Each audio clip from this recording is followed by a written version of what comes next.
me encontré con este material que se llama el blurb, que es un párrafo o dos donde mandas lo más atractivo de tu compañía para que la gente comience a tomar reuniones. Y para mí eso es súper importante porque el problema más grande que veo en los founders es el top of funnel. Es bueno, ya hablé con mis 4 amigos y me hicieron todas las intros y con mis 2 fondos y ahora, ¿qué más hago? Y comienzan a hacer cold outreach, que probablemente no es la forma más efectiva. Si yo llego con poca información y si tenemos que gastarnos la mitad o el 80% del tiempo en que ustedes me cuenten su historia de qué es su empresa, perdieron, ¿no? Porque ya nos gastamos el tiempo, yo tengo mi problema es de tiempo y mi recurso más ilimitado es el tiempo. Entonces, si yo llego a esa primera reunión con la mayor cantidad de información o con esa data clave, va a ser mucho más provechoso y vamos a poder avanzar mucho mejor.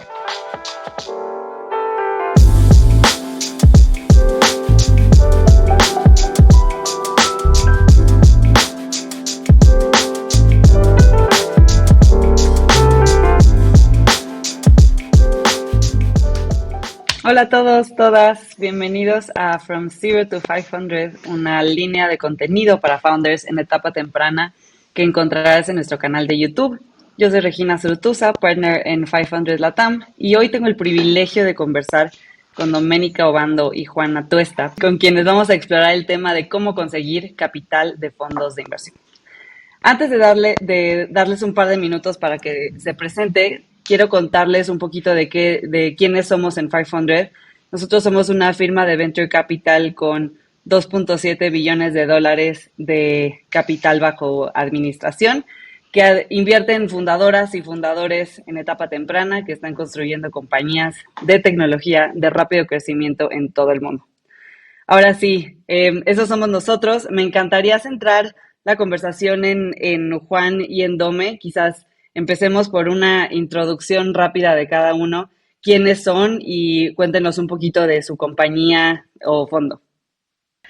Hola a todas y todos, por aquí Doménica Obando, soy CEO y co-founder de Talently. En Talently ayudamos a compañías a conectar con el mejor talento tech de Latinoamérica. Un poco de contexto a nivel de fundraising, nosotros hemos levantado cerca de 5 millones en total entre aceleradoras, una pre-seed y una seed durante el año pasado. Así que más que feliz de compartir hoy un poco de los aprendizajes en ese camino. Perfecto, pues hola a todos y a todas y primero muchas gracias Regina por invitarme al podcast, qué cool y qué honor estar aquí con dos de las cracks del mundo del emprendimiento en Latam. Yo digamos que seguí un camino poco convencional para llegar al mundo del venture capital. Me encontré con el mundo del emprendimiento por una curiosidad que tenía de entender por qué las empresas o les iba bien o fracasaban, ¿no? Y eso me llevó a empezar desde el principio a tratar de entender por qué una empresa desde que se funda le va bien o está fundada para fracasar. Y de ahí quise y tuve esa necesidad de entender qué pasa por la mente de esas almas valientes y locas que se atreven a fundar algo de cero. Entonces me fui a hacer una maestría en una universidad que era completamente para gente que quería emprender y yo era digamos que la oveja negra ahí porque no quería emprender. Yo venía de consultoría, tenía un background mucho más tradicional, pero ahí pude aprender y tuve mis primeros pasos o probé las aguas de ser un inversionista en venture capital, siendo angel investor de las empresas, de algunos de mis classmates ahí, de mis amigos. Y esto fue una montaña rusa de lecciones y de experiencias, la gran mayoría de qué no hacer. Pero bueno, pues eso me ayudó, digamos, a estar muy interesado, a seguir interesado en el mundo del emprendimiento. De ahí transicioné un poco a dar consultorías a diferentes startups. Encontré mi nicho en ayudar un poco como a la creación de las funciones financieras, a ayudar al levantamiento de capital. Y de ahí di el salto ya oficialmente hacia, digamos que un poco más de inversionista, más institucional, no solo angel investor, ayudando a un family office a crear su brazo de venture capital. Y yo digo que no es tradicional o convencional mi camino porque pues también el venture capital desde un family office es muy distinto a lo que pueden hacer los fondos, a lo que hacen ustedes en 500. Nosotros tenemos plazos muy distintos, no estamos regidos por diferentes fondos que tienen que acabarse, terminarse. Tenemos una libertad mucho más amplia a la hora de cambiar nuestra tesis, de ir migrando esa tesis y la estrategia. Y digamos que no necesitamos ciertas métricas de retornos, lo cual nos lleva a no tener necesidad de buscar control o cierto ownership de las empresas. Entonces es un mundo, es una perspectiva muy distinta. Yo creo que les voy a dar una perspectiva muy distinta a la que pueda tener Regina hoy. Y yendo un poco hacia futuro y lo que estoy haciendo, estoy trabajando muy de la mano con un gran amigo mío con el que he invertido en varias empresas, se llama Diego Santiago, a ver si escalamos un poco lo que hemos venido haciendo nosotros dos en Venture Capital, lo que he venido haciendo yo con este Family Office y buscamos dar como ese siguiente paso.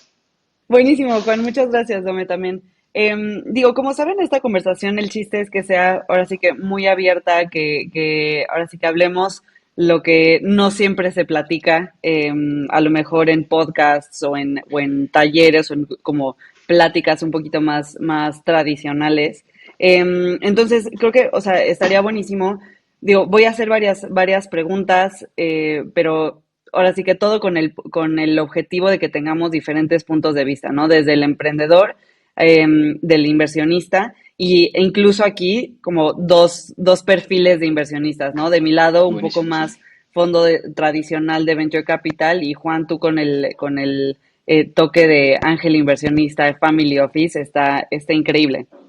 Y entonces vamos a platicar un poquito de consejos y experiencias súper aterrizadas, accionables, pero sobre todo transparentes. Creo que algo que nos caracteriza en 500 y algo que tratamos de siempre empujar es como hablar con la verdad y o sea, las cosas más accionables y reales posibles, porque de nada sirve tener un consejo súper teórico, ¿no?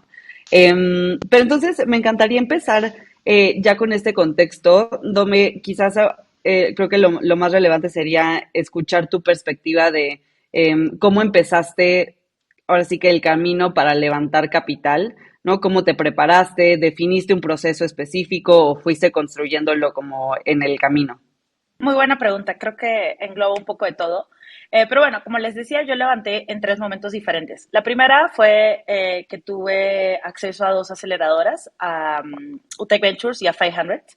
Creo que ese es un tipo de preparación diferente a las que vienen luego, pero creo que en esa preparación, nosotros creo que en cualquier momento que levantamos e hicimos fundraising, hemos sido muy intensos en la preparación. O sea, como que siempre para mí la preparación es la clave de todo.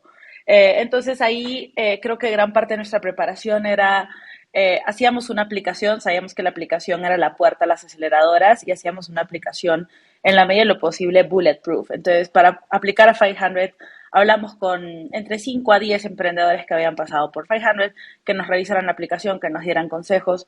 Antes de ir a la primera entrevista, también con 2 o 3, y antes de cada entrevista nos preparamos con emprendedores. Y luego yo ayudaba a otros emprendedores y recuerdo que les decía, hasta ese momento cuando habían pasado 12 meses, les decía, te van a hacer estas 6 preguntas. Y me decían, me hicieron esas 6 preguntas. Entonces, creo que hablar con gente que pasó por la aceleradora te ayuda muchísimo. En algún momento hice una aplicación y 10 o 15 emprendedores tenían sus comentarios por todo mi doc que habían pasado por esa aceleradora. Entonces, creo que la preparación fue muy importante. Luego hicimos una pre-seed, queríamos que sea una pre-seed esto fue como mediados del 2020, por ahí que la pandemia era muy reciente, por ahí que los fondos todavía estaban muy tímidos, entonces quisimos levantar $500,000 y ahí yo no sabía nada de levantar con fondos. ¿No? Creo que algo que me ayudó mucho fue trabajar no recuerdo si fue contigo, Reo, con Ceci, como este fundraising program de 500, donde me revisaban los materiales, me revisaban los documentos, me hacían intros, pero básicamente creo que ahí aprendí ya todo lo que sé hoy de fundraising, que fue mucho todo aprendiendo sobre el camino y sobre la marcha, ¿no? ¿Qué hizo que ya cuando levantara la CIT la preparación fuera muy clara? ¿No? Tener muy buenos materiales, que creo que vamos a hablar luego de los materiales, entonces no voy a entrar en ese detalle ahora. Tener muy buenos materiales, tener a las personas que te van a hacer las introducciones para los fondos que quieres, tener tu lista de fondos, wishlist, categorizados A, B, o sea, como cuáles son los IDO, cuáles son los que de pronto son más para probar, cuáles son los que sean un maybe. Y creo que la preparación que hicimos luego fue una preparación de 6 semanas, pero que nos permitió levantar bastante rápido. Entonces yo creo que gran parte de la clave de tener un fundraising process exitoso tiene que ver mucho con una buena preparación. Así que, pues sí. No, estoy súper de acuerdo. O sea, creo que dices dos puntos que a mí me parecen claves y es uno, como entender muy bien a qué tipo de inversionista le estás hablando. O sea, creo que, como dices, ¿no? Es diferente prepararte para aplicar un programa que tiene una aplicación y una entrevista estructurada versus o sea, si le vas a hacer un pitch a un fondo, quizás en etapas un poquito más avanzadas. Y la otra creo que es como hablar con otros founders y con otros inversionistas. Creo que es súper clave para entender muy bien lo que está buscando la otra persona, ¿no? O sea, a mí me gusta mucho como que enfatizar que necesitas, o sea, estás teniendo conversaciones con seres humanos y que tiene, o sea, te vas a asociar con esa otra persona, ¿no? No nada más están dando su capital, sino te vas a asociar con esa persona y pues tienes que entender como qué los mueve. Súper. Y tú, Juan, como, ¿qué consejo les das a las compañías de tu portafolio antes de salir a levantar que veas que funcione con ustedes o con otros fondos? Sí, pues me encanta todo este tema que Dom me dice de preparación y de hacer la tarea de entender con quién va a hablar uno. Y yo siempre lo llevo un paso antes que eso y es entender si el venture capital es la herramienta adecuada para mí en ese momento y por qué. Y por qué es mi única opción. Yo lo primero que digo siempre es que el venture capital nunca debería ser la primera opción ni nadie debería querer tener inversión de venture capital porque es el capital más costoso que existe, ¿no? Yo le estoy entregando a alguien parte de mi empresa a perpetuidad y lo estoy invitando a que tenga un input y que tome decisiones conmigo. Probablemente no todos los inversionistas de la ronda, pero siempre hay alguien en una ronda que va a tener influencia en mis decisiones. Que esto al final del día es mucho más caro que la tasa de interés más alta de una deuda o que yo pueda salir a financiarme de alguna otra manera porque pues esas son deudas que son puntuales o por un tiempo establecido y yo sé cuánto me va a costar, mientras que el equity que yo esté entregando, pues estoy entregando, si a mí me va muy bien, puedo estar entregando millones de dólares a una persona por esto. Entonces yo creo que esa parte de esa preparación de hacer la tarea también tiene que ser interna hacia la empresa, hacia uno, hacia el momento en el que está uno y entender si esta es mi única opción ahorita y digamos, si no puedo irme por otro camino. Y habiendo dicho eso, pues creo que también siendo un capital tan costoso y siendo la manera de fondearse más costosa, pues tengo que tener una claridad absoluta de cómo voy a utilizar esos recursos. Es demasiado caro el venture capital como para salir yo a levantar para tratar de entender qué voy a hacer con esos recursos. Entonces yo siempre aconsejo, uno, estar completamente seguro qué es lo que quiero y qué es lo que necesito y es la única opción. Y dos, saber cómo lo voy a utilizar y cuáles son esas métricas de éxito que me voy a poner a mí mismo de utilización de ese capital y sobre todo entender muy bien no solo qué estoy haciendo para esta ronda, sino cómo va a llegar a la siguiente ronda. Que ojalá sea la ronda en la que mi empresa ya es autosostenible, ojalá sea la ronda en la que puedo salir a buscar un financiamiento con un banco, con una tasa de interés, con un socio que no va a ser por siempre, pero si no, pues saber cuáles son como esos hitos que me van a llegar a la siguiente ronda. A mí me gusta mucho pensar siempre en paso 2 y 3 y 4, no solo en el paso uno. Entonces creo que si me voy a arriesgar y si voy a cometer pues no es error, pero si voy a tomar esa decisión de levantar venture capital porque es mi única opción y porque sé que es lo que necesito para crecer de la manera que necesito crecer, ser respetuoso conmigo mismo, con mi empresa y con esos inversionistas que han venido detrás de esta ronda y los de esta ronda de entender cómo voy a utilizar ese capital, para qué y cómo llego a esas siguientes rondas y cómo digamos que migro a una forma de financiación más barata, más lógica para una empresa. Pero me encanta lo que dices, Juan, que se me hace lo más importante, es que antes, sobre todo en etapa temprana, como antes de levantar capital de venture capital, te tienes que preguntar qué quieres construir y qué compañía estás haciendo, ¿no? O sea, creo que no hay nada de malo, al contrario, es súper admirable construir una pyme muy Uh -huh. exitosa y una pyme no necesariamente necesita capital de venture capital. Y desde, o sea, y si tú quieres construir una pyme y vas a levantar capital de VCs, te vas a topar con paredes y te van a, o sea, y vas a escuchar De el acuerdo. feedback de que no eres escalable o de que no estás llegando a un mercado lo suficientemente grande. Y eso luego como que lo internalizas a decir como, ay, es que estoy haciendo algo mal en mi compañía, pero no, ¿no? O sea, estás haciendo algo muy bien, Sí, solo exacto, no está es bien. un fit. Sí. Yo creo que, a ver, yo tratando de hacer un poco de reflexión con el camino de mi empresa, creo que en Talently empezamos siendo una EdTech, que era una empresa que crecía todos los meses, que siempre nos fue muy bien, pero muy rápido, cuando levantamos la seed round, nos dimos cuenta, esta empresa no va a levantar serie B. Entonces, esta empresa no va a levantar serie B. Punto. ¿Serie A? Sí, tranqui. Serie B, no, o sea, no lo veía pasando, ¿no? O sea, las EdTechs que más lograron en Latinoamérica, Creana y Platzi, levantaron una serie B. No sabemos si una serie C, pero Creana tuvo que pivotar en el camino de, creo yo, de seguir yendo por ser un unicornio, IPO, whatever. Entonces, pues es una buena reflexión porque yo digo, hoy en día igual selección como founder es soy una pyme o soy una startup, siendo que pyme suena mucho menos sexy. Y también es gente joven, ambiciosa, que no quiere tener una pyme. Entonces, pues, creo que debería haber otro camino. No Creo tengo que las respuestas, necesitamos, pero creo que necesitamos otro Sí, camino. Porque necesitamos otro nombre para pyme, por lo menos, ¿no? O sea, como que sí. pyme suena, un como hombre dices, más sexy. intermedio. Sí. Sí, sí, sí. Qué cool que tuvieran esa capacidad de pensar a futuro, que desde el seed round ya sabían que no iban a llegar a una serie B y que la ambición de ustedes era construir una cosa que fuera beyond una serie B. Y eso es justo a lo que yo reto un poco a la gente que quiere salir a levantar capital y es, no solo piensen en el seed round, no solo piensen en la serie actual, piensen a futuro y cómo van a llegar y si pueden llegar allá y si vale la pena ese camino tan difícil que van a tener que recorrer para llegar allá. 100%, o sea, como que muchas veces te tienes que hacer la pregunta como al inicio, pero también en las series subsecuentes, ¿no? Como Claro, que hablamos mucho de, o sea, no hay una sola decisión que vas a tomar al inicio de tu compañía y eso es lo que se va a construir, sino más bien vas a tener que como pivotear o tomar diferentes caminos a lo largo. Em, Me gustaría como pasar un poquito más hacia cómo prepararte en sí para salir a hablar con inversionistas. Dome, tú hablabas como de que hay ciertos materiales que sí o sí tienes que construir. Muchas veces hablamos como que de lo importante que es tener un buen deck y coincido, pero no es lo único, ¿no? Cuéntame un poquito de eso. Sí, para mí los materiales son de las cosas más importantes, tanto cuando vas a vender, o sea, sales de cualquier tipo de cosas, como cuando vas a hacer fundraising, que de alguna forma es un proceso de sales.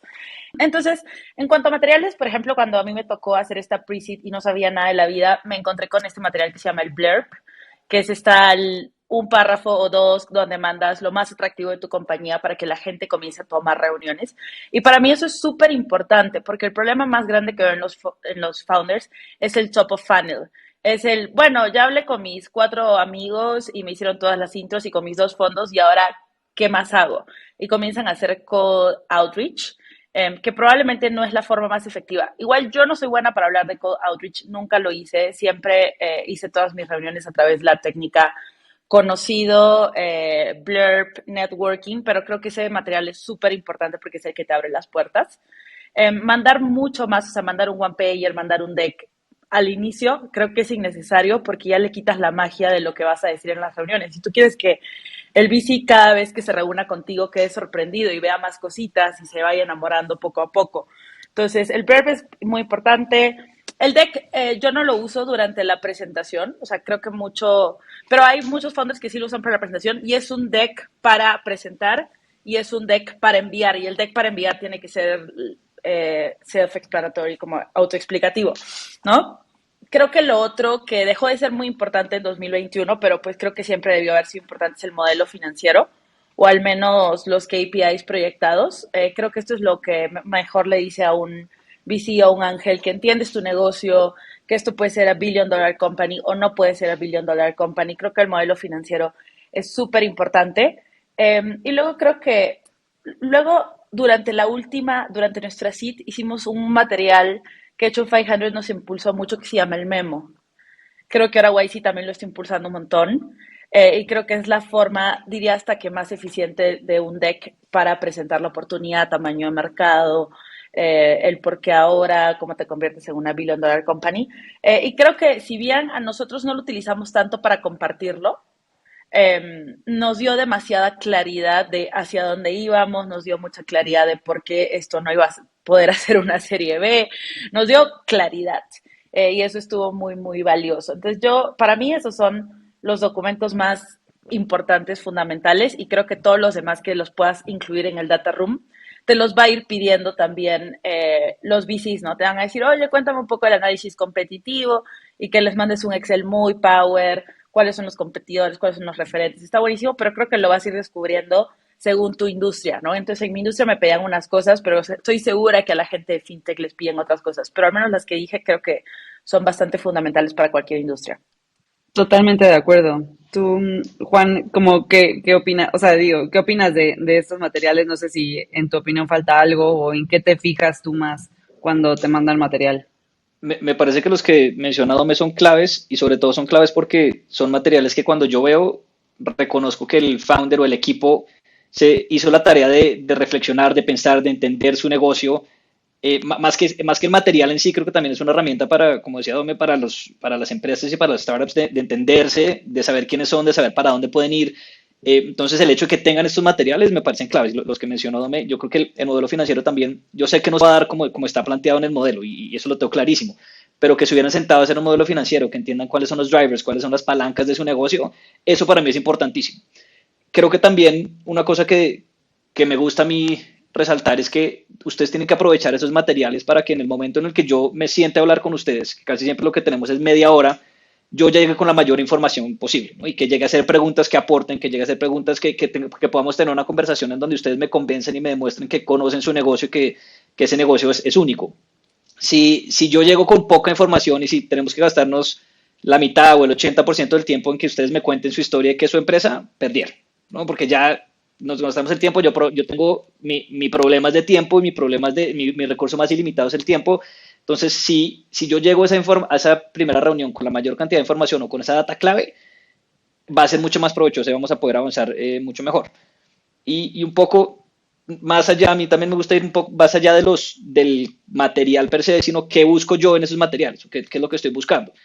Yo de pronto también con mi cerebro de entrenamiento de consultor me gustan mucho los frameworks porque me permite comparar manzanas con manzanas, naranjas con naranjas y poder poner todo en cajitas que sean comparables para poder tomar una decisión. Uno de los frameworks que más me gusta a mí es el de Jim Collins, de Good to Great, de cuáles son esas empresas increíbles y cuáles son esos founders increíbles. Y él habla de tres componentes que yo creo que son importantísimos a la hora de un inversionista decidir si va a invertir o no en una empresa. Es el discipline of people, discipline of thought y discipline of action. Entonces, ¿cuál es ese discipline of people o la disciplina de las personas? Y es siempre empezar por el quién y por esa historia, el porqué de ese quién, que el qué.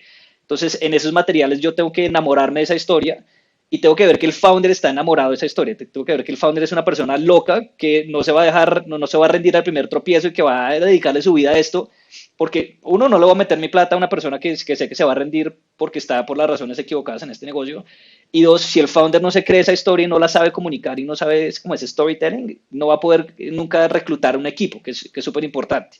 A mí me encanta la data, me encanta que la gente entienda bien su contexto, me encantan los founders que llegan sabiendo quiénes son, cómo son, contra quién compiten, cuáles son esas métricas de su industria. Eso me demuestra a mí que se obsesionaron por su industria, por su producto, por su espacio. Y creo que esos hechos y esos datos en últimas informan ese discipline of thought, ¿no? Que hayan pensado, que de verdad le hayan metido cabeza y que sepan en lo que se están metiendo y que entiendan, uno, cuál es como ese motor económico y qué lo impulsa, cómo va a crecer esta empresa y cómo va a ser exitosa para mí como inversionista y para ustedes como founders, y en qué son desproporcionadamente buenos ustedes, por qué van a ganar esta carrera, por qué van a ganar este partido, qué los hace distintos y que sepan claramente que son distintos y que son desproporcionadamente distintos, porque no vale la pena solo ser marginalmente distintos o marginalmente buenos. Y creo que las personas que han logrado entender ese porqué son los founders que verdaderamente van a ser exitosos. Estadísticamente, la gran mayoría de personas que van a fundar una empresa van a fallar y yo creo que fallan es por esto, porque no son desproporcionadamente buenos y porque no han tenido esa disciplina de pensamiento de entender en qué son realmente buenos y diferentes y dónde pueden ganar. Y lo último, la disciplina de acción. Yo creo que la estrategia, habiendo sido consultoría, a mí me encanta la estrategia, es algo importantísimo porque es como ese compás y esa estrella norte, pero la táctica creo que es importantísimo a la hora de presentarle o de convencer a un inversionista. Y es cuál es ese roadmap, cuál es ese plan de acción que viene informado de todo ese paso anterior de la disciplina del pensamiento, de la data, del contexto. ¿Cuál es ese roadmap que voy a seguir yo para llegar a ese paso 2 y 3? ¿No? Hemos hablado ya que es importantísimo el paso actual en el que estoy, pero también es clave ese paso 2 y ese 3 y ese roadmap o ese plan de acción y esa disciplina de acción que yo vea que van a ejecutar. Yo completamente consciente de que va a haber muchas iteraciones, de que va a haber muchos pivots, eso es parte de lo que me emociona a mí de este negocio, pero si yo no he pensado ya en el paso 2 y en el paso 3, me voy a demorar mucho en poder dar ese pivot y este es un juego, yo estoy jugando con la caja todos los días, yo estoy sobreviviendo, estoy nadando así tratando de no ahogarme, entonces si no, es un juego de tiempo y la manera de ganar tiempo es la preparación y la disciplina de acción. Súper. Bueno, quiero como retomar algo que mencionas que me da mucha curiosidad porque creo que ahí es en donde pues funciona, diferentes fondos y diferentes inversionistas funcionan de formas muy distintas. Uh-huh. Porque muchos no toman llamadas o sea, si no ven un deck, ¿no? O sea, y si no ven como información, creo que como en este caso a ti te gusta como que prepararte mucho antes, pero otros es como si ves un deck y si ves demasiada información de la compañía, como dice Dome, como que pierdes un poquito como que la magia de lo que te puede enamorar Ujú. la emprendedora en la llamada, ¿no? Y entonces hay veces que también, o sea, creo que es como un balance muy fino entre si das demasiada información de la compañía, entonces el inversionista se hace la idea de la compañía antes, versus, o sea, pero tampoco es bueno dar, o sea, muy poca información y como dice Dome, como un mal blurb, porque entonces no creas como que esta curiosidad de tomar esa llamada y escuchar. ¿Qué opinan de ese balance? Quizás Juan y Dome los dos. Yo creo que eso es un muy buen punto y es un baile, ¿no? Todo esto es un toma y dame y es qué puedo mostrar que me va a interesar, o sea, que a mí como inversionista que me va a dejar suficientemente interesado para seguir conversando, pero dame lo que llamamos nosotros como ese punch para que yo me interese. Si me das muy poquito, pues no te Ujú. voy a dedicar el tiempo. Hace poquito tuve una reunión con una empresa que me mandó un deck y el deck estaba interesante, el modelo de negocio estaba interesante y dije, bueno, lo voy a ver porque viene de una aceleradora que me parece interesante, conozco a la persona que ha trabajado con ellos, creo que puede haber un potencial ahí. Y empezamos a hablar y me contó sus estadísticas y su crecimiento en los últimos 3 meses y le dije, ¿cómo no fue esto lo primero que me contaste? Ese es tu hook. Mm, Entonces, es muy importante. Hay información que no es, o sea, que es relevante y que es data hay millones, pero hay cierta información que es ese punch, que es ese hook. Y tiene uno que entender muy bien, no solo en su industria, sino también con el tipo de inversionista con el que está hablando. Es muy distinto ir a un 500, es muy distinto ir a un family office, pero si yo hago la tarea, entiendo ese perfil de inversionista que está buscando y le puedo poner como ese pedacito o ese breadcrumb al frente que lo va a sí, traer, eso es importantísimo y eso requiere muchísimo trabajo. Por eso es que es muy difícil esos materiales y no solo hacer un deck.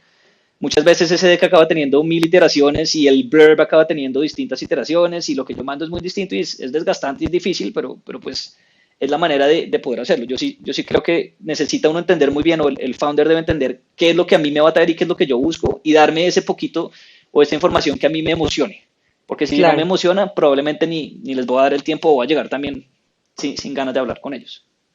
Súper. Ahí, mi opinión es de que, lo que les dije, ¿no? Como en la primera solo mando el blurb con cosas como que ya sé que van a ser atractivas.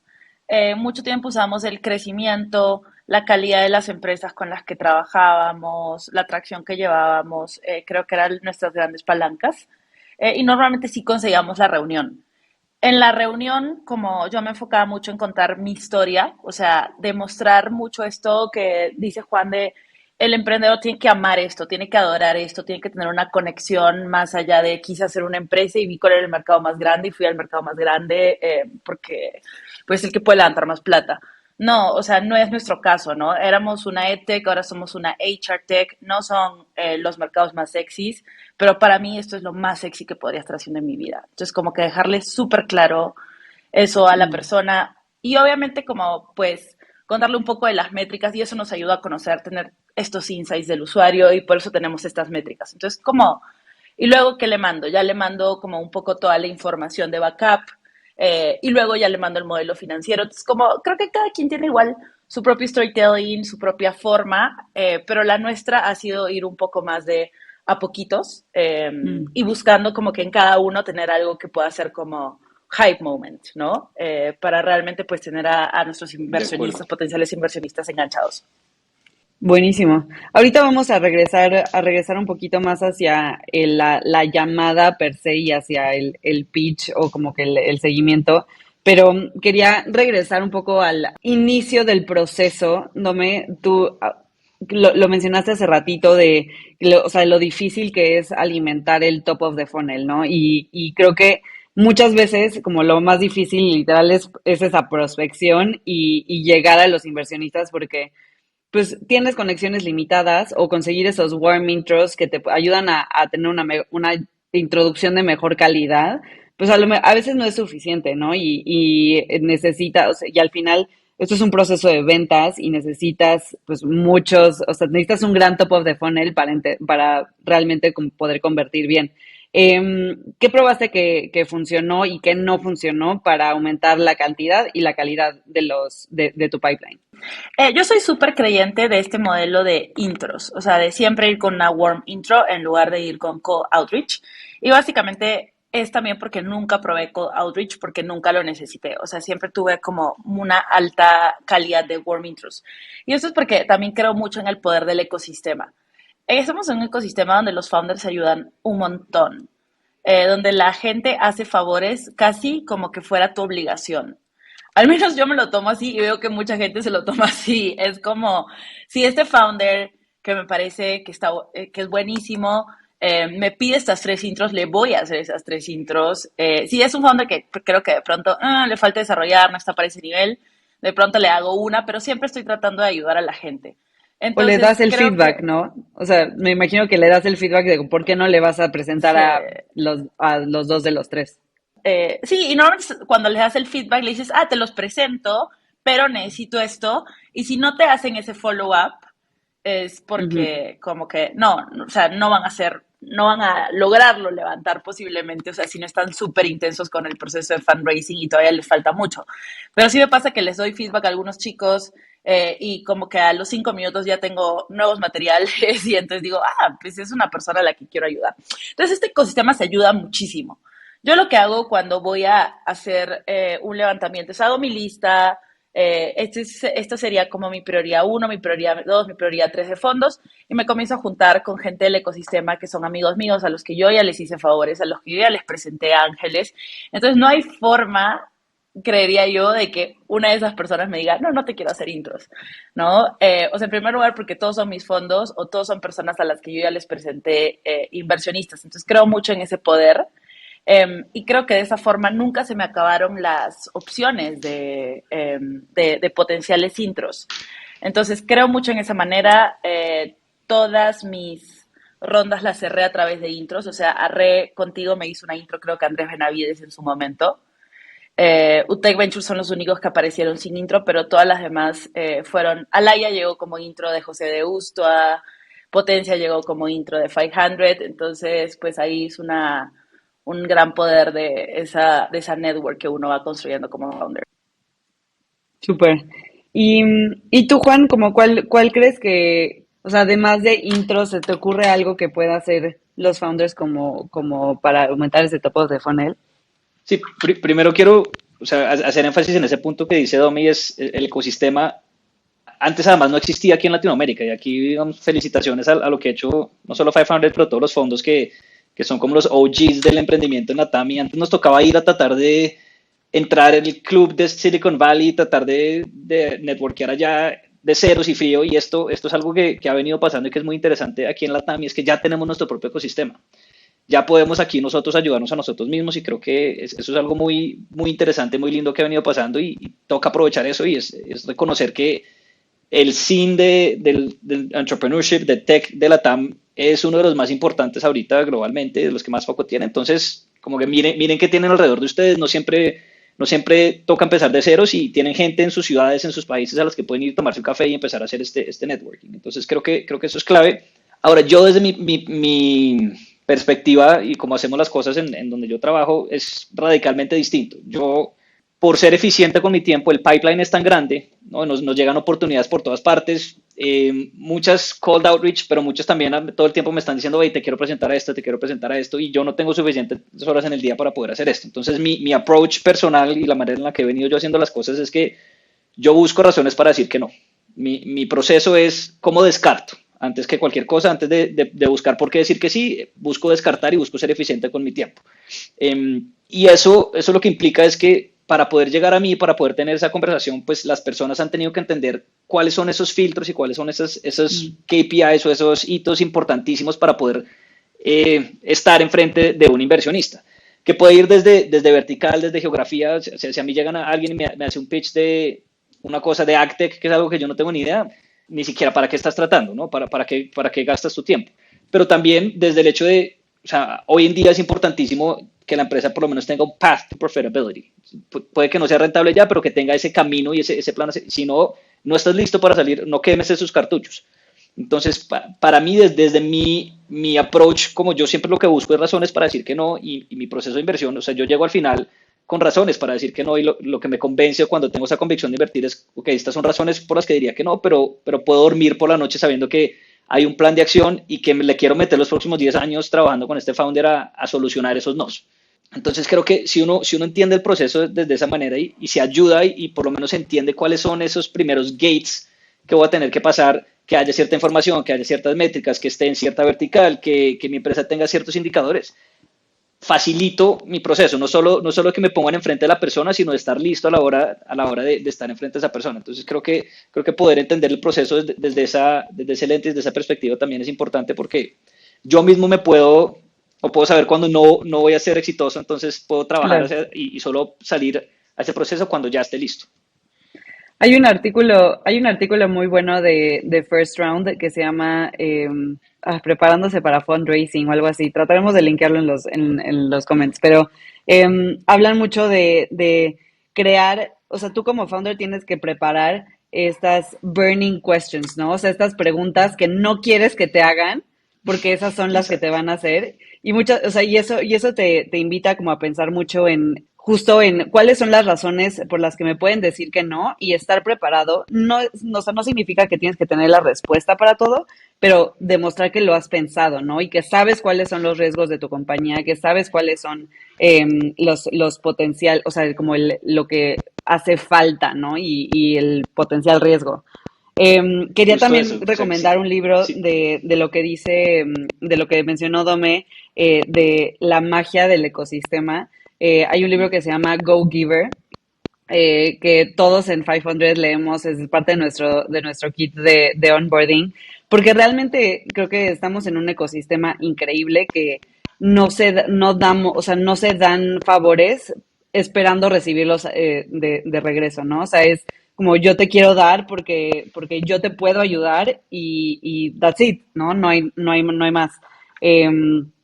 Y ya para nada más terminar como lo que me apunté aquí, es que donde tú en algún punto diste un consejo en un Fireside Chat en 500 que me pareció increíble, que es tener muy, muy claro como la prioridad de los inversionistas a los que vas a hablar, ¿no? Como categorizarlos como uno, dos, tres, y nunca hablar con tu top uno las primeras llamadas. Súper Cuéntanos buen un poquito consejo. de cómo aprendiste eso A las y malas. sí, me imagino. Terrible. De hecho, ese es un advice que me lo dio Ceci del equipo de 500. Ella también es founder, ¿no? Venía del ECO y, o sea, lo aprendí a las malas. Yo sí recuerdo cuando hice mi pre-seed, las primeras personas con las que hablé fueron Kasek, con eso digo todo, ¿no? Pero eran Kasek, en ese tiempo Jaguar, ahora Wole, ahora son Wodef, ¿no? Ujú. Ujú. Y ese tipo de fondos y Nazca, o sea, rarísimo, ¿no? Como, Te y fuiste, sí, sí. sí, sí, alto, alto. Y, o sea, ahí lo aprendí todo. Y luego sí recuerdo que después de conocer a Laia, que fue el lead o sea, siento que todas las reuniones nos iba mal, nos iba mal, nos iba mal. Conocimos a Laia y luego nos iba bien, nos iba bien, nos iba bien, nos iba bien. A Laia fue el lead. Y fue como, wow, o sea, llegó un punto que yo lo marco como ese inversionista con el que hablé, de pronto fue uno antes, otro después, donde ya todo nos comenzaba a ir bien, todos querían una segunda reunión, todo, o sea, hubo gente en esa pre que se quedó afuera, y les dije, no, sorry, no puedo aceptar $1 más, porque en un momento los founders se pusieron muy terribles con eso de no puedo aceptar $1 más y no sé qué. Hoy en día todos hubieran querido aceptar ese dólar más, Mm. pero en ese tiempo no lo hicimos. Igual, al final, en ese momento, luego nos tocó 2021. Entonces empezó a ser una crisis de $500,000 que terminó siendo $1,000,000 porque luego dejamos de aceptar tickets de ángeles, entró gente muy buena con otros caps mucho mejores, entonces al final no fue tan mala decisión en ese momento, pero cuando levanté la seed sí dejé una plata sobre la mesa que hoy en día digo, si hubiera sabido que el mercado se hubiera puesto así, yo hubiera tomado esa plata, Mm. ¿no? Y sí creo que es un advice que uno nunca sabe qué puede pasar mañana. Así que el tema del timing es muy importante y a veces no sé si una persona, o sea, no sé si se trata de inteligencia saber el tema del timing, ¿no? Creo que a veces es mucho el tema del instinto del founder, saber en qué momento puedes aceptar más y en qué momento no puedes aceptar más. Pero bueno, me fui totalmente del tema, pero long story short, no hables con los que más quieres primero, porque llega un momento, llega una reunión en el que ya de pronto tu calidad de pitch sube, porque 100%. ya todos te hacen, o sea, estoy segura de que a todos, al mismo founder siempre le van a hacer estas 5 preguntas, y estas 5 preguntas son las difíciles, ¿no? Entonces, cuando aprendes a responder esas 5 preguntas, que solamente se hace con práctica, ya estás, ¿no? Estás para, pues, ir arriba.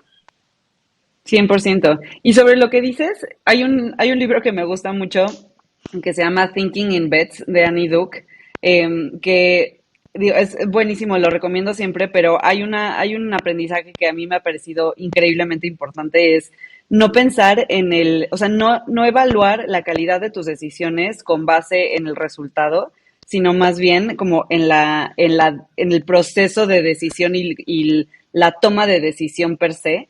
Entonces, como que pensando un poco en si dejaste o no el dinero en la mesa, creo que en ese punto, como que también tienes que pensar como el contexto con el cual tomaste esa decisión y la información con la que lo tomaste, ¿no? Entonces, creo que es de esas como aprendizajes que nunca vas a saber, como si lo hubieras hecho distinto, pero creo que pensando en la calidad de decisiones, a mí siempre me gusta pensarlo así, sobre todo porque tomamos decisiones de inversión todos los días aquí, entonces. em, me gustaría pasar como al siguiente, como que paso dentro del proceso de inversión, que es medio que ya hemos estado platicando, ¿no? Pero como ya dentro de la llamada, en el pitch, o sea, ya tienes como el pie adentro, como qué les ha funcionado y qué no les ha funcionado para, o sea, poder transmitir la visión o que te puedan transmitir la visión a ti, Juan, pero, o sea, como qué funciona y qué no funciona en esa llamada. Por ejemplo, a mí, no, o sea, no me funciona que de 30 minutos usen 25 para presentarme el deck, porque el deck yo ya lo vi, ¿no? O porque nosotros normalmente pedimos el deck o la aplicación, entonces ya tenemos la información y yo ya voy con preguntas. Entonces a mí me gusta como usar ese espacio para hacer mis preguntas, pero siempre me gusta que tengan un muy buen elevator pitch para los primeros 5 minutos, como que setear la conversación y darme el contexto que necesito para empezar esa conversación. Pero ustedes qué han visto, o sea, ¿qué les ha funcionado, qué no les ha funcionado? Para mí es importantísimo esto y yo sigo el mismo approach que tú, Re, pero cuando un founder llega y en esos primeros 5 o 10 minutos responde la mayor o algunas de las preguntas que yo le iba a hacer, eso para mí es wow, este founder sabe lo que está hablando, ¿no? Como que no solo me deje a mí atacarlo con las preguntas, sino si él me demuestra que él ya se ha hecho Sí. esas preguntas, es como una proactividad o es un step ahead que hubo una manera de diferenciarse. Creo que eso es una de las cosas importantes que yo busco en esa llamada y es que ellos ya se hayan hecho esas preguntas, que ya tengan respuestas a las preguntas que yo tengo y que sean conscientes de esos riesgos, por lo menos de los más materiales, y que tengan ese plan de acción de cómo los van a mitigar. Y la otra cosa importantísima que yo busco en estas primeras llamadas es que yo tengo que salir sorprendido y enamorado de la capacidad de convencimiento del founder. ¿No? Yo tengo que salir diciendo, este founder es un storyteller bárbaro, este founder va a poder convencer a gente que se sume a su equipo, va a poder atraer talento, va a poder vender su producto y va a poder traer capital por encima del mío, porque yo sé que siempre se va a necesitar más capital. Entonces, si yo salgo convencido de ese poder de convencimiento, salgo enamorado, perdón, de ese poder de convencimiento del founder, eso para mí es una llamada de las que yo salgo diciendo, aquí probablemente voy a querer invertir mi dinero. Y que siempre esté basado en facts, ¿no? O sea, creo que ahí Sí, que no también es venda una, aire. es una línea, es una línea muy fina entre como sobrevender o poder transmitir tu visión y lo que quieres construir y realmente transmitir ese mensaje. Porque creo que también como inversionista te vuelves, o sea, por lo menos en mi caso, ¿no? O sea, tienes este tipo de llamadas todos los días o mínimo todas las semanas y entonces te vuelves muy bueno como que evaluando si te están sobrevendiendo o realmente te Uh -huh. están pudiendo vender y transmitir esa visión. Em, Tú, Dome, ¿qué crees que funciona o no funciona? Estaba reflexionando todo el tiempo mientras ustedes hablaban. Creo que no la tengo 100% clara, pero al menos creo que sí trato de que después de la primera llamada los potenciales inversionistas se lleven algunas ideas, ¿no? En la cabeza. En Mm, primer lugar, una idea que me gusta mucho que se lleven en la cabeza es como, ok, este es un problema muy grande, ¿no? No solo tamaño de mercado, sino es un problema grande, es un problema doloroso, como, ¿cómo no lo vi antes? O sea, ¿cómo nunca antes vi todo el impacto que tiene en mis portfolio companies tener malas contrataciones, que el equipo de ingeniería les salga tan caro, que no puedan como acelerar su crecimiento? Como que quiero que se vayan como empatizando mucho con el problema. Y usualmente es más fácil que empaticen con el problema de la empresa, porque todos ellos tienen portfolio companies. Pese que a mí el problema del talento es el que más me apasiona, ¿no? Porque digo, oye, conseguir un trabajo es una mierda, o sea, como es horrible. Yo la primera vez que conseguí trabajo tuve que postular como a 50, 100 lugares, tuve que, ojalá la gente fuera tan resiliente para conseguir trabajo. Pero bueno, Todos como necesitamos un que, poquito de tu resiliencia, Dome. ay, gracias. Y luego tener que hacer todo. Es que yo creo que a mí me iba bien en aplicando aceleradoras, porque yo ya había aplicado muchos trabajos y es bien parecido como pues aplicar un trabajo, que tienes que tener el storytelling personal y como que también conocer a la gente, hacer tu research, o sea, como que hacer tu preparación. Entonces es un poco muy parecido. Entonces, como trato de que se lleven como muy a flor de piel cuál es el problema que estoy resolviendo, que se lleven muy a flor de piel de que somos personas súper apasionadas por resolverlo, o sea, como lo conocemos, lo entendemos y necesitamos solucionarlo y no hay nadie más que vaya a tener nuestros skills ni nuestra motivación para hacerlo. No lo estamos haciendo por la plata, aunque no nos quedaría nada mal la plata, o sea, también somos Ujú. ambiciosos. Entonces, como creo que esos dos son grandes mensajes. Y lo tercero, siempre trato de que sepan como que, mira, no estoy hablándote de como que no soy una persona romántica tampoco. O sea, estos son los números, la atracción está buenísima, conocemos el negocio, queremos crecerlo y vamos a lo grande. Entonces, creo que esos son los tres grandes mensajes que trato yo de que se lleven las personas en la primera llamada. No me tocó tanto pichar en estos momentos, o sea, en estos momentos donde, digamos, el path to profitability es súper importante, como que el que estés haciendo algo con AI sea súper importante. Nosotros, por ejemplo, nuestra tecnología principal está basada en AI para hacer match entre el talento y las empresas, pero nosotros no lo promocionamos de esa forma, porque para nosotros el AI es una forma de lograrlo, no es el corazón de todo lo que estamos haciendo y no queremos que nos inviertan por AI, porque si nos invierten por AI, entonces no van a ser buenos inversionistas porque no entienden lo que estamos haciendo. Mm, Eh, y bueno, eso es me como las tres encanta. ideas que trato que se Sí, lleve la gente. creo que muchas veces se comete el error de tratar de como de poner esos buzzwords y esas cosas sexys, pero si al final del día no es el core de tu negocio, pues vas a traer a los inversionistas que no son y los inversionistas que sí son van a decir como, esta no entendió el negocio como era, se te está yendo por cosas que no son, entonces creo que súper buen consejo, súper buen punto el que acabas de mencionar. Súper. Oigan, se nos está acabando el tiempo, pero me gustaría cerrar con un consejo que creen que es como el más importante o del que menos se habla. ¿Cuál sería? Yo tengo uno, pero creo que lo dije durante toda la charla, así que has repetido. Para mí lo más importante es preparación. Muchas veces veo founders que dicen, bueno, voy a ver si levanto una ronda, ¿no? Y están como ahí 6 meses viendo si levantan una ronda y animándose y no, o sea, tú levantas una ronda y la tienes que levantar. O sea, para mí no hay un como, quise levantar una ronda y no entiendo, o sea, como no, para mí eso no existe. Y para tener ese compromiso tienes que tener preparación y tienes que dedicarle el 80% de tu tiempo. En mis tiempos, durante 3 meses, ahora posiblemente más. Así que sin duda tienes que saber a quién se lo vas a delegar. Porque 3 meses, medio que puedes dejar ahí 2, 3 personas a cargo, bien empoderadas, pero si te tienes que ir 6 meses, posiblemente sí vas a necesitar a alguien que tome el rol como de COO, haciendo de CEO interno. Entonces, creo que tomarse súper en serio el proceso de levantamiento de capital y preparación. Yo no podría entender cómo una empresa que tiene preparación, que tiene una buena compañía, no podría levantar dinero incluso en los momentos más difíciles. Me encanta. Gracias. ¿Cuál es tu consejo, Juan?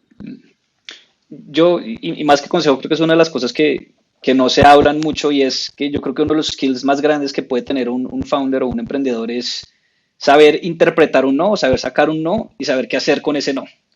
los inversionistas, los VCs, no sabemos decir que no. A nosotros nos enamora este negocio y es muy difícil decirle a alguien que no y siempre uno es como un no por ahora, así lo decimos y no queremos como tener en la cabeza que dijimos que no. Es sumamente importante que un founder pueda sacarle a un VC de la boca el no, saber cuándo dejar de gastarle energía y dejar de gastarle tiempo. Estos procesos son muy desgastantes como para no priorizar uno el tiempo.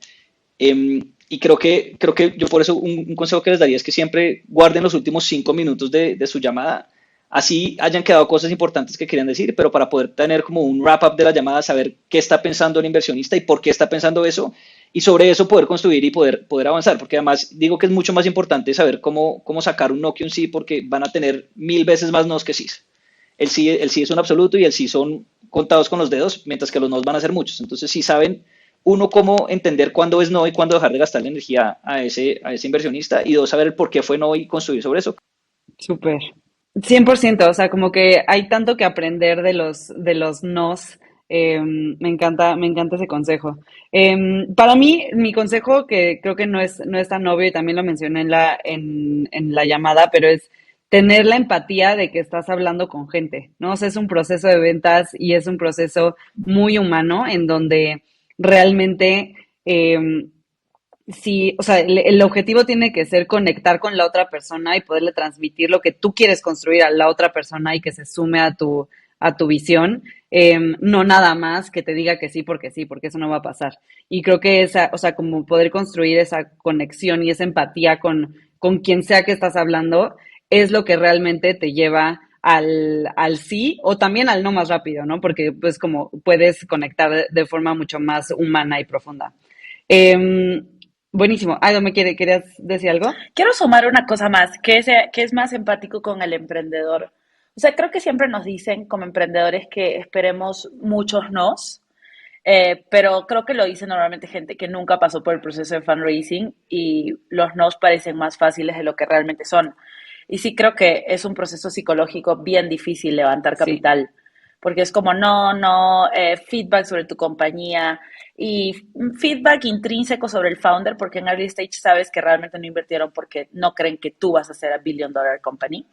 Entonces, más allá de la idea del tamaño de mercado, que son cosas que se sabe que se van a iterar, entonces creo que pasar o tratar de pasar por un proceso psicológico de coaching en paralelo, donde puedas como que desahogarte, donde puedas como que realmente encontrar ese espacio seguro, encontrar un partner en el sí. fundraising. En mi caso fue mi head de finanzas y en un momento cuando Monashis nos dijo que no, fuimos a un maque, pedimos 6 tortas, nos las comimos todas en silencio y luego de eso fue como, ok, vamos por lo que sigue. Entonces, tener un partner, tener un apoyo psicológico creo que es muy importante porque pues el proceso es muy desgastante. Y mientras más abajo estén tus expectativas, yo en mi pre-seed decía, wow, si logro $500,000 soy la reina del universo, o sea, es lo máximo que espero en la vida, versus cuando levanté la seed y dije, esta la cierro en un mes, ¿no? Y ya está como muy confiada, fue un golpe mucho más duro versus en la pre-seed que todo fue emocionantemente bueno, en la otra muchas cosas fueron decepcionantes, pero sí, como el cuidado psicológico de uno mismo es creo que otro consejo no obvio. Me encanta. Totalmente de acuerdo. Muchas gracias, Dame. Buenísimo, pues creo que ya, ahora sí llegamos al final. Muchas gracias, Juan Domé.